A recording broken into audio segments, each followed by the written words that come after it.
Good day, sir. I am Arnold Ipas from BS Criminology, second year Bravo. And for now, I will explain about 15 traffic sign, 5 warning sign, and 5 regulatory sign, and 5 informative sign. One sa informative sign is curve ahead. Nagpasabot ani nga naay niliko niya kinahanglan hinay makita sa mga muliko nga dalan. Importante para malikayan ang kalit nga liko og aksidente. Kaduha, slippery road. Ang dalan dali madanlog kung mabasa. Nya makita sa lugar nga sige ulan. Importante para dili mislide ang sakyanan.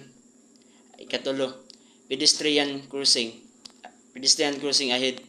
Nay mulabang nga tao nya makita dool sa school ug muli mo liko. Importante para protektahan ang naglakaw. Ikatulo is warning narrowing. Ang dalan mugamay unya makita sa tulay o construction area. Importante para mahinay o magamping ang driver. Ikalima, school zone ahead. Daghan bata sa dalan makita dool sa eskwelahan. Importante para malikayan ang aksidente sa mga bata nga gikan eskwela. Ang regulatory sign, ang one is stop sign. Kinahanglan mohunong kung makita sa kanto.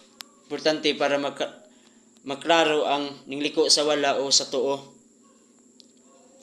Ay kadua, no parking. Dili pwede magpark makita sa busy nga dalan. Importante para dili mag-barrier sa traffic. Katulo, one way. Usara ka direction ang pwede makita sa syudad. Like kining mga kining one way nga dalan. Kay para dili mag-cause og mga bangga, mga aksidente. Katuloy, no U-turn. Dili pwede mo U-turn o muliko makita sa intersection o highway. Importante para malikayan ang kalit nga liko. Importante siya dapat mag-sign para o muliko magibali. Speed limit. Sundon ang gihatag nga speed like makita sa highway o school zone. Importante para malikayan ang overspeeding.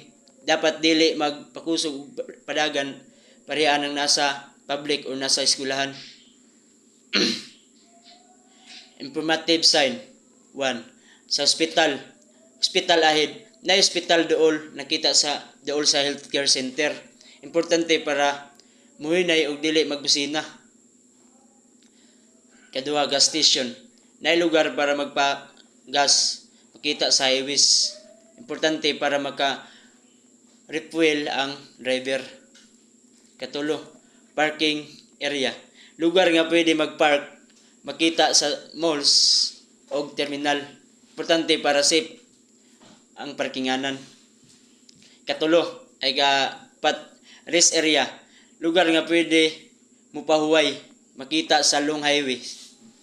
Importante para malikayan ang kapoy sa pag-drive. Like pwede dapat magpahuway para makarelax para pwede na po dayon magbiyahe. Directional arrow. Nagatag og direction unsaon pagsulod sa dalan. Like makita sa intersection, importante para dili masayop og liko.